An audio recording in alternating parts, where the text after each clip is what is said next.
नमस्कार, मैं हूँ संजय शर्मा। आप देख रहे हैं 4 पीएम न्यूज़ नेटवर्क। अभय दुबे जी ज्योतिष पे यकीन नहीं करते हैं, लेकिन आज हँसते हुए कह रहे हैं कि जो तुम कहते हो कि ऊँट पर वक़्त खराब होता है, तो ऊँट पर बैठे आदमी को कुत्ता काट लेता है। वो बात उनकी मुस्कुराहट बता रही थी, वो भी मानने लगे हैं क्योंकि प्रधानमंत्री जी के दिन खराब हो रहे हैं। एक के बाद एक घटना, ट्रंप के बाद बिहार, राहुल गांधी, लगातार घटना चल रही थी। अब उनकी डिग्री का विवाद फिर सामने आ गया। भाई मैंने एमए पॉलिटिकल साइंस किया, लॉ किया, मुझसे कोई कहे तो मैं 5 मिनट में डिग्री दिखा दूँगा। प्रधानमंत्री की जी डिग्री नहीं होगी, जिन्न हो गया कि कोई दिख ही नहीं रहा किसी को। केंद्रीय सूचना आयुक्त बताइए, उसने कह दिया कि प्रधानमंत्री जी को डिग्री दिखानी चाहिए, मतलब सार्वजनिक करे दिल्ली विश्वविद्यालय। हाई कोर्ट ने उस पे स्टे लगा दिया। तो बात अब है तो जी के लॉजिक की थी कि वाकई में दिन खराब है, तभी तो ऐसा हो रहा है। केंद्रीय सूचना आयुक्त की इतनी हिम्मत हो गई, वो मोदी जी की डिग्री दिखाने की बात कर रहा है। अब से 6 महीने पहले का दौर होता, मोदी जी का जजला होता, तो ये केंद्रीय सूचना आयुक्त झोले में सब्जी भर के मोदी जी के गेट पे खड़े होते कि मैं सब्जी लेकर आया हूँ, इतनी ताजी-ताजी। पहले धनखड़ जी का विद्रोह, फिर उसके बाद केंद्रीय सूचना आयोग का विद्रोह। यानी पार्टी के अंदर अब ये हो गया कि अब ये बॉस चला चली की बेला में है। 17 सितंबर से पहले जो बोल नहीं सकते थे वो सब बोलने लगे हैं। इसका मतलब कि वाकई में अब सत्ता की बागडोर बहुत खतरनाक मोड़ में है। ले चलता हूँ अभय दुबे जी के पास। सारी बातें सुनने के लिए चैनल को सब्सक्राइब करिए, ज्वाइन करिए। चलते हैं अभय दुबे जी के पास। 4 पीएम न्यूज नेटवर्क में स्वागत है अभय दुबे जी आपका। और मैं कह रहा हूँ, देखिए आप तो ज्योतिष नहीं मानते मुझे पता है, लेकिन मैं मानता हूँ। तो मैं मानता हूँ, मैं शो भी करता हूँ। आप बल्कि आप मजाक भी उड़ाते हैं, क्या तुम ज्योतिष के चक्कर में पड़े रहते हो। लेकिन मैं इसलिए कह रहा हूँ कि मैंने देखा कि कभी-कभी स्टार्स ऐसे होते हैं कि जो बुलंदी पे बैठा होता है राजा, उसके भी दिन खराब हो जाते हैं। और जब खराब होने शुरू होते हैं, तो लगातार खराब होने शुरू हो जाते हैं। आप इसके लिए कहावत भी इस्तेमाल करते हैं कि ऊँट पे बैठे व्यक्ति को कुत्ता काट लेता है। कुत्ता काट ये लेता है, आपकी मतलब कहावत हाँ, है। हाँ, कहता हूँ मैं। तो अब मुझे आप ये देखिए ट्रंप कोई सोच सकता था? जिन लोगों के दिमाग में गोबर भरा हुआ है ट्रंप के जीतने पे, वो ट्रंप के फोटो लगा के आरती कर रहे थे कि हुँ, ट्रंप आ गए तो मोदी जी दुनिया के सबसे शक्तिशाली देश हो, ताकतवर राजा बन जाएँगे। हुँ, लेकिन वक़्त खराब हुआ तो वही ट्रंप सबसे बड़े दुश्मन बन गए। हुँ, उसके बाद बिहार में जिस तरह राहुल गांधी अटैक करेंगे और वोट हुँ, चोरी का मामला गली गूंज जाएगा, ये किसी ने नहीं सोचा था, वो हो गया। हुँ, हुँ, अब फिर से एक अलादीन के चिराग की तरह एक फिर जिन्न बाहर आ गया प्रधानमंत्री की डिग्री को लेकर। हुँ, हुँ, आप तो यूनिवर्सिटी में प्रोफेसर हैं, इतने समय तक आपने पढ़ाया है, हुँ, कितनी किताबें लिखी हैं आपने। हुँ, मुझसे कोई डिग्री माँगे तो मैं आँखें बंद करके दिखा दूँगा। हुँ, पूरे देश में डिग्री को लेकर सवाल खड़ा हो रहा है। हुँ, प्रधानमंत्री जी मुँह पे फेंक कर मारे राहुल गांधी के, लो पकड़ो ये डिग्री मेरी। हुँ, ये रहा हाई स्कूल, ये रहा इंटर, ये रहा बीए, ये रहा एमए। अगर हुँ, पीएचडी करी है तो पीएचडी की भी। हुँ, लेकिन बार-बार हाई कोर्ट को कहना पड़ रहा है कि वही चुनाव आयोग व सूचना आयुक्त बाद नहीं है और हुँ, जानकारी नहीं देंगे। मुझे लगता है पूरी दुनिया के किसी भी डेमोक्रेटिक जो देश है, जो लोकतांत्रिक देश है, हुँ, उसमें ये नहीं होगा कि आपके जो सबसे बड़े शासक है, उसकी डिग्री को लेके विवाद हो रहा है। हुँ, और हुँ, मैं अरविंद केजरीवाल जब जेल गए, तो मैंने अरविंद केजरीवाल का जब इंटरव्यू किया, तो मैंने उनसे ये हुँ, बात कही कि भई हुँ, ये थोड़ा ना, आप मुझे थप्पड़ मारोगे तो बदले में मैं थप्पड़ ही मारूँगा, मैं मुक्का भी मार सकता हूँ। हुँ, आप विधानसभा के अंदर बैठ के चौथी पास राजा की कहानी बता रहे हो। हुँ, प्रधानमंत्री के दिल पे वैसी भी डिग्री के को लेकर तंज होता होगा, दुःख होता होगा, और आप चौथी बात कह रहे हो। हुँ, लेकिन क्या लग रहा है आपको, चूँकि आप प्रोफ़ेसर हैं, इस नाते से मैं और पूछ रहा हूँ आपसे ये बात, हुँ। क्यों नहीं दिखा रहे हैं डिग्री? डिग्री में समस्या क्या है प्रधानमंत्री जी को? एक और मेरे पास वो आपकी बात सुन के मुझे याद आ रहा है हुँ, एक मेरे पास वो आया था एक मैसेज। हाँ, एक मैसेज आया था बहुत लंबा, जो शायद अच्छा। मैंने आपके साथ भी शेयर किया था। मैं चूँकि अभी आपने डिग्री वाली बात कही, हुँ, इसलिए वो याद आ गया। अच्छा, हुँ, अब इस खबर के मुताबिक जो ताज़ा खबर है प्रधानमंत्री की डिग्री वाली, एक तो मैं इस ये मेरा सौभाग्य या दुर्भाग्य जो भी कहो, जब से प्रधानमंत्री नरेंद्र मोदी सत्ता में आए हैं, तब हुँ। से जब-जब इनकी डिग्री पे चर्चा होती है, मैं कहीं न कहीं इसकी बहस के केंद्र में ज़रूर होता हूँ। कैसे? वो कैसे? वो जब पहली बार इसकी ऊपर चर्चा हुई, तो मैं एबीपी चैनल पे बैठा हुआ था, मतलब उनके हाँ, प्रोग्राम चल रहा था, उसपे हाँ, बैठा हुआ था हाँ। और वो प्रेस कॉन्फ्रेंस और खबर ये मिल रही थी कि आम आदमी पार्टी के कार्यकर्ता ने दिल्ली विश्वविद्यालय के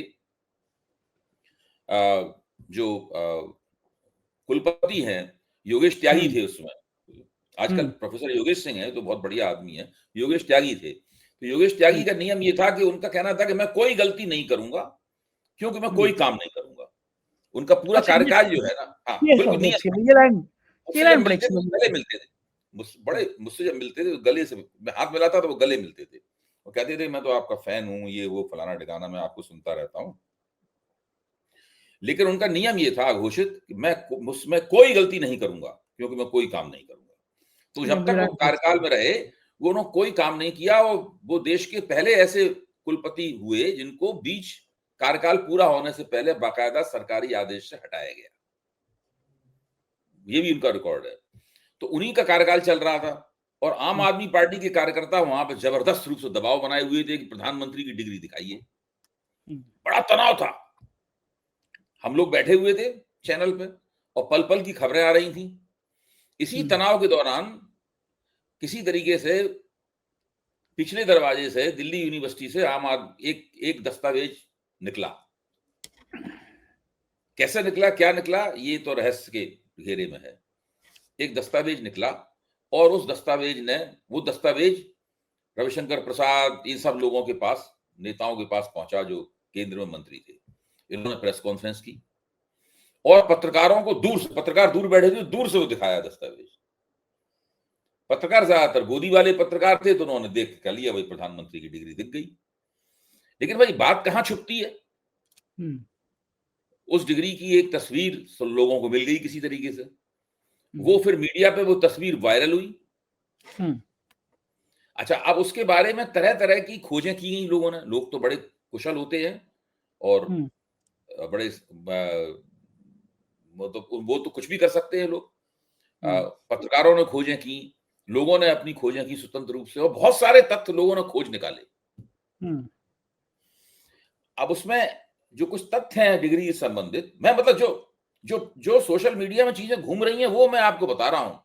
इसी से आपको अंदाजा लग जाएगा कि भारत के प्रधानमंत्री की डिग्री आज की तारीख में ही नहीं, वो 2014 से ही पूरी तरीके से सबसे बड़ा रहस्य है। इस रहस्य का उद्घाटन होना अभी शेष है।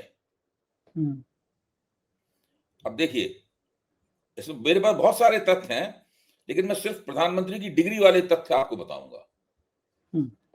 इसमें लिखा है without A graduation certificate from Delhi university, without a graduation certificate from Delhi University, Narendra Modi completed a master's degree in entire political science from Gujarat University in 1983. Modi is the only person in the world with a master's in entire political science. Professors at Gujarat University themselves became aware of this course only after 2014. अभी मैं हिंदी में भी करके बता दूंगा आपको। Modi enrolled in the course alone, took the exam alone, and received the degree alone. No fellow student or professor has ever claimed to have studied with him. Even before computers arrived in India, Modi's degree was computer printed. From 10 years before, 10 years after 1978, all degrees at the universities were handwritten by staff except Modi's. The font used to print Modi's degree was patented by Microsoft in 1992, yet it was used in his 1978 degree. His degree was printed on a Sunday when all government offices were closed. अब देख, केवल अभी मेरे बहुत तथ्य हैं, वो मैं नहीं बता रहा हूं। अब मैं इनकी थोड़ा सा 4 PM के दर्शकों के लाभ के लिए मैं इसको बहुत संक्षेप में हिंदी में कह देता हूं ताकि समय कम कर। गर्भित बात बताइए इसकी। हाँ, दिल्ली विश्वविद्यालय से बिना बीए किए हुए मोदी जी ने एंटायर पॉलिटिकल साइंस नाम के एक सब्जेक्ट में 1983 में गुजरात यूनिवर्सिटी से एमए की डिग्री ले ली। मोदी अकेले ऐसे छात्र थे उस साल जिसने एंटायर पॉलिटिकल साइंस में एमए किया। गुजरात यूनिवर्सिटी के प्रोफेसरों को इस विषय का ही पता 2014 में चला, ऐसा कोई विषय उनकी यूनिवर्सिटी में है। मोदी इस कोर्स में अकेले उन्होंने अपना नाम लिखाया, अकेले ही इम्तिहान दिया और अकेले ही उन्होंने डिग्री प्राप्त की। उनके साथ न कोई छात्र कभी पढ़ा, न किसी प्रोफेसर ने आज तक दावा किया कि उन्होंने उन्हें पढ़ाया। भारत में कंप्यूटरों के कदम रखने से पहले ही मोदी की डिग्री कंप्यूटर प्रिंटेड हो चुकी थी। 1978 के बाद से 10 साल 1978 के पहले 10 साल से लेकर और 10 साल बाद तक सभी डिग्रियां हाथ की लिखी हुई होती थी, केवल मोदी जी की डिग्री को छोड़कर। मोदी की डिग्री में जो प्रिंट, जो फॉन्ट इस्तेमाल किया गया है, वो फॉन्ट माइक्रोसॉफ्ट ने 1992 में पेटेंटेड किया, लेकिन मोदी जी की डिग्री में 1978 में ही वो इस्तेमाल हो गया था। वो उनकी डिग्री संडे के दिन प्रिंट की गई, जबकि सारे सरकारी दफ्तर बंद रहते हैं। अच्छा, अब इस साथ में एक और छोटी सी टिप्पणी आपके लिए कि इसके बावजूद मोदी जी को इतना समय मिल गया, 1978 में उन्होंने एमए की डिग्री प्राप्त की, लेकिन 1971 में वे बांग्लादेश के मुक्ति युद्ध में भाग ले चुके थे। गजब है यार। अब आप देखिए, जब मैं उनसे कहता हूं कि भाई मोदी जी की डिग्री का क्या चक्कर है, जिस दिन मोदी जी प्रधानमंत्री नहीं रहेंगे और सत्ता का दबाव उनके पीछे नहीं रहेगा, तो फिर उनको इस चक्कर में अदालत में खड़े हो जाना पड़ेगा। इस बात को पूरी तरह स्पष्ट कर दिया जाए। तो उनमें से कोई ठीक से जवाब नहीं था, सब लोग मुस्कुरा कर चुप हो जाते। अब ये स्थिति है। अच्छा, अब आप बताइए, मैं आता हूं अभी की घटना पर, राजनीतिक टिप्पणी के ऊपर, जो पहले मेरा पहले काम। एक पहले मेरा इस पे एक सवाल है। मोदी जी को ये, अगर ये झूठ है तो, और 99.9% झूठी है, हाँ। मोदी जी को ये झूठ बोलने की जरूरत क्या पड़ी? अगर मान लो वो हाई स्कूल फेल होते हैं, इस पढ़ाई लिखाई की योग्यता से प्रधानमंत्री बनने, ये तो लिखा नहीं है ज्ञानी जैसे कोई हमारे नहीं, राष्ट्रपति, असल में है ज्ञानी ये, जैसे राष्ट्रपति थे, बात कितने आपकी कितने सही है। कितने उनको ये तो नहीं करना चाहिए था। उनको क्यों ये किया नहीं होगा करना उन्होंने? चाहिए।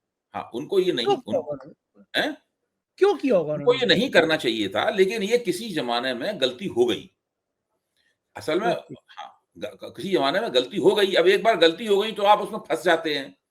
हाँ, फिर आपको उसे मेंटेन, लगातार उसको जारी रखना पड़ता है। मेरे ख्याल से इसके अलावा और कोई मामला नहीं है। बहुत बहुत होशियार लोगों से भी इस तरह की गलतियां हो जाती हैं, फिर वो हाँ, उस चक्कर में फंस जाते हैं, इसमें कोई शक नहीं। तो ये वैसा ही मामला मुझे लगता है। मोदी जी से होशियार आदमी तो इस धरती पे मेरे ख्याल से गिनती की जाए तो 4 ही 5 लोगों की मिलेगी। वो सबसे चतुर व्यक्ति हैं इस धरती के। धरती के चतुर व्यक्ति, आपकी धरती लाइन के, काफी। क्योंकि देखो देखिए उनकी जो आप मधु आज सवेरे ही मधु किश्वर का मेरे पास फोन आया था, जो मुझे भाई मानती है, मैं उन्हें अपनी बहन मानता हूं। उन्होंने, जब वो गुजरात के मुख्यमंत्री थे, कि शुरुआती दौर में गुजरात गई थी और नरेंद्र मोदी का एक इंटरव्यू लिया था। पूरा इंटरव्यू नेट पे है, सब लोग नरेंद्र मोदी को और मधु जी को इंटरव्यू लेते देते देख सकते हैं। मोदी जी की उम्र भी उसमें साफ कम दिखाई पड़ती है कि नहीं? और उसमें मोदी सब बता रहे हैं कि जब कि आखिरकार ये मुख्यमंत्री का पद कैसे उनके हाथ में लगा, कैसे उन्होंने प्रशासन करना सीखा। मोदी बता रहे हैं कि हमको तो प्रिंसिपल सेक्रेटरी और चीफ सेक्रेटरी का फर्क नहीं मालूम था। हमने तो किसी मंत्री का चैम्बर भी नहीं देखा था। वहां जाके गेस्ट हाउस में ठहरे हुए थे, तब तक मकान भी उनको अलॉट नहीं हुआ था, और उनको शपथ लेनी थी, मतलब लेनी थी वहां पर। तो ये तो इसे कहते नहीं, उनकी टिप्पस लग गई किसी तरीके से। भाजपा की आला कमान, जो उस वक्त वाजपेयी जी और अडवाणी जी थी, उनके मन में आया किसी को बना देते हैं। ये पढ़ना न तो ये पटेलों के चक्कर में फंसेगा बंदा, और ना ही ये बघेलाओं के चक्कर में फंसेगा, ना हजूरियाओं के चक्कर में फंसेगा, ना खजूरियाओं के चक्कर में फंसेगा। और हमारी गुजरात की सत्ता जो है बनी रहेगी। बहुत दिनों से वहां पे हजूरियों और खजूरियों के बीच में जूतम तैयार चल रहा था, लगातार सत्ता अस्थिर रहती थी। और मोदी जी उनकी आशाओं पर खरे भी उतरे, इसमें कोई शक की बात नहीं। उसके बाद गुजरात भाजपा में बिल्कुल एकदम स्टेबिलिटी हो गई, स्थिरता हो गई, कभी कोई गड़बड़ी नहीं हुई। मोदी ने ऐसा जाके सत्ता पे कब्जा किया। तो ये प्रतिभा तो मेरे ख्याल से उनको वहीं पे जाके उनके सामने भी प्रकट हुई होगी, कि वो अगर सत्ता मिले एक बार, जो व्यक्ति कभी चुनाव नहीं लड़ा था, कोई चुनाव नहीं लड़ा था उन्होंने, कभी भी कोई छोटा चुनाव भी नहीं लड़ा था, कभी एमएलए का तो छोड़ दीजिए, उससे छोटा चुनाव भी नहीं लड़ा था, कभी मंत्री नहीं बने थे, कभी विधायक नहीं बने थे, सीधे जाके मुख्यमंत्री बन गए, और ऐसे बने कि आज तक सत्ता में है। 23 साल हो गए सत्ता में है। तो ये मैं ये कह रहा हूं कि इससे ये जो खूबी, केवल कुछ खूबी की बात है उनके अंदर, कि कैसे सत्ता को कैप्चर किया जाता है, फिर उसको कैसे कंट्रोल किया जाता है, ये सब कुशलताएं उनके भीतर हैं मोदी जी के अंदर।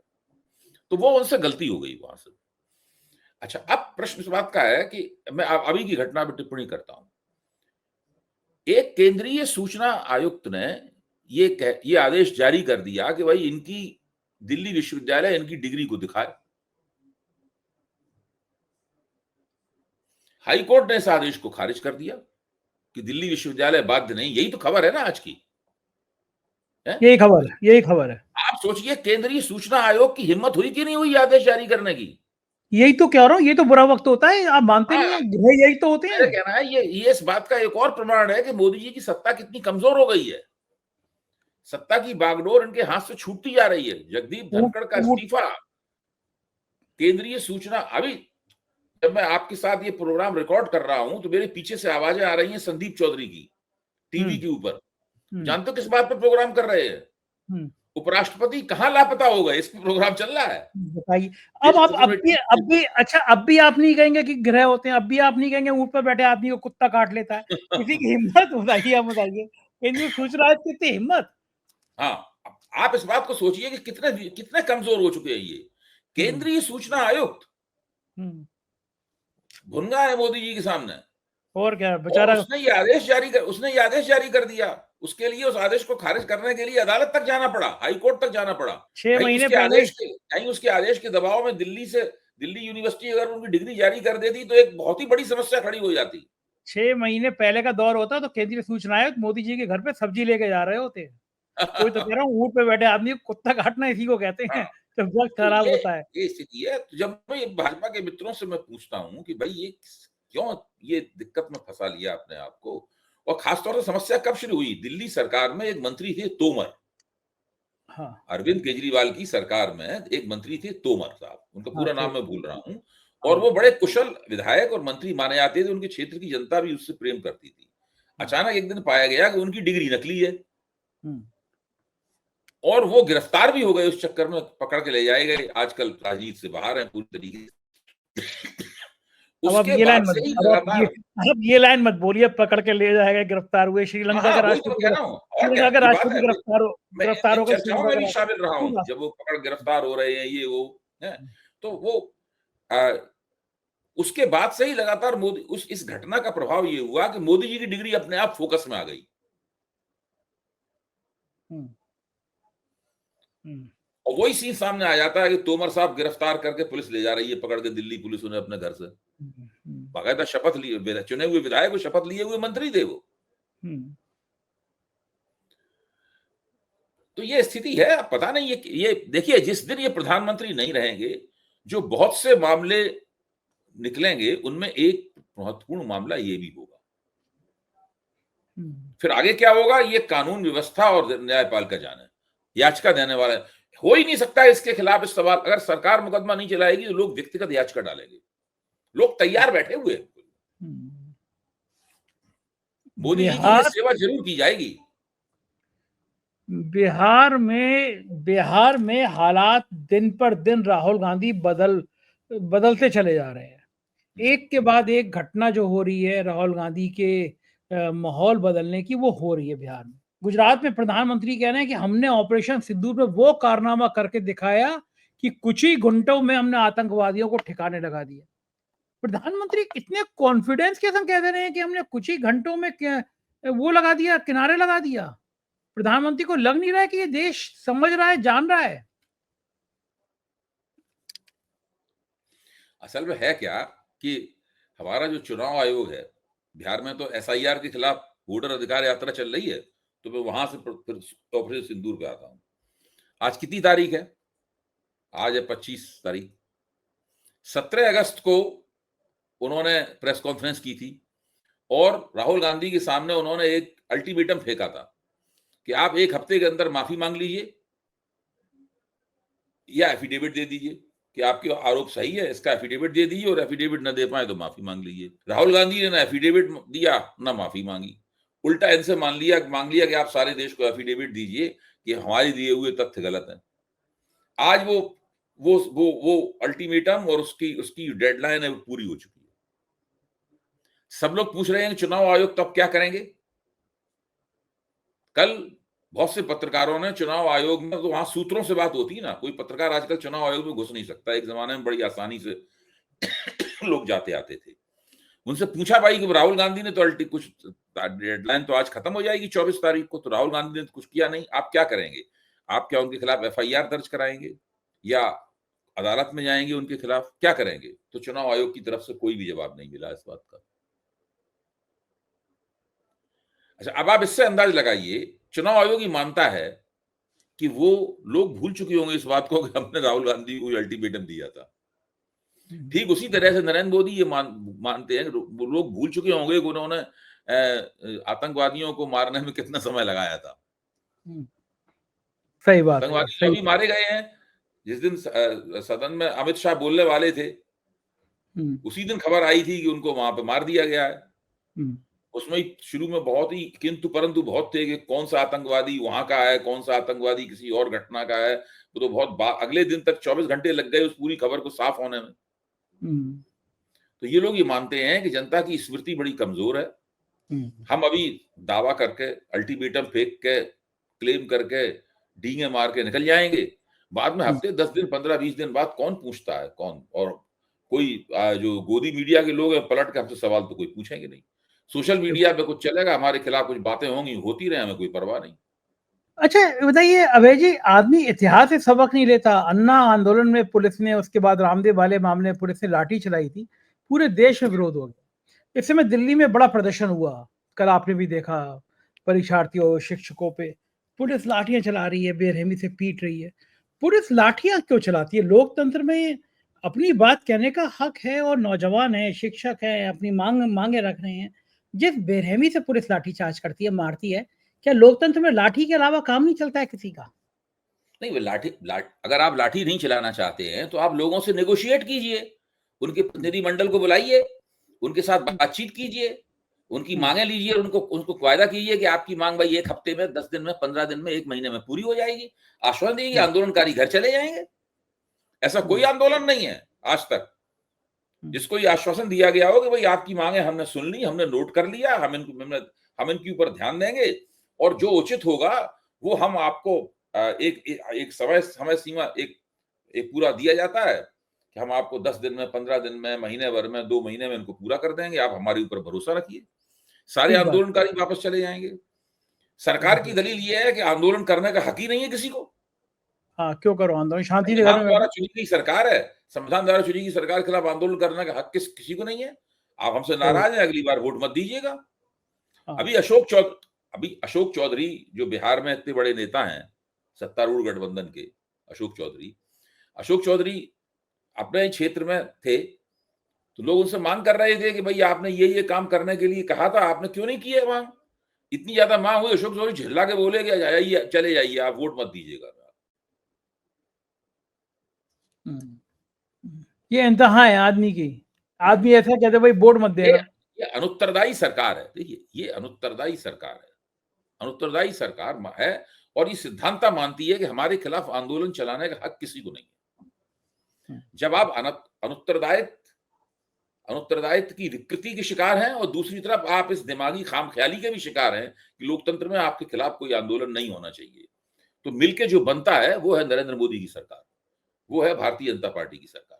बिल्कुल ठीक कह रहे हैं। और एक आखिरी मुद्दा कि वोट चोरी वाले मामले पे रोज कोई ना कोई विवाद हो जाता है। उत्तर प्रदेश में मिनिस्टर है असीम अरुण, बढ़िया पुलिस अफसर रहे हैं।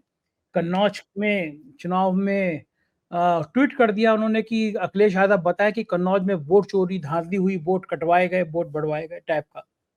अखिलेश यादव ने कहा तो मंत्री जी अपनी सरकार पर सवाल उठा रहे हैं, हम भी तो ये कह रहे हैं कि वोट कटवाए जाते, जुड़वाए जाते हैं। तो आप जो शुरू से कह रहे थे कि ये दुधारी तलवार है, अब अगर उत्तर प्रदेश सरकार का मिनिस्टर ही कह रहा है कि वोट कटवाए गए और आज जीत का ये हालात हैं, तो आपको अभय जी क्या लगता है अगर इस तरह का माहौल बनेगा कि भाई वोट कटवाए गए, वोट जुड़वाए गए, और यूपी सरकार का मिनिस्टर कह रहा है, अखिलेश यादव तो पलटवार करेंगे, यानी कि प्रमाण हो रहा है कि कुछ लोकसभा में वोट कटवाना, वोट में 2 बातें कहूंगा आपसे। एक, सोशल मीडिया पे आज एक वीडियो चल रहा है, इसमें अन्ना हजारे बैठे हुए हैं, और उनका एक कार्यकर्ता टोपी लगा के उन्हें वोट चोरी के बारे में पूरा डिटेल में बता रहा है।